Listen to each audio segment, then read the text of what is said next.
J リーグ2025シーズン J1 リーグ第33節10月4日の試合結果一覧と順位。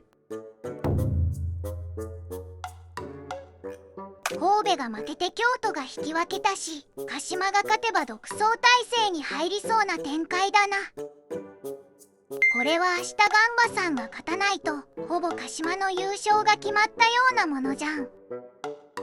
広島は町田に逆転勝利で踏みとどまったかな。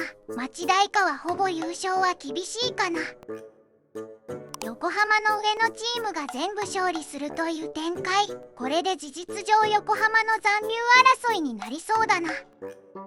新潟と湘南はほぼ降格は確定だろうな。全勝しても勝ち点37と40だし、湘南は得失点。明日ガンバに鹿島が勝てば勝ち点67。ここで勝ち点7差はほぼ優勝確定だろうな。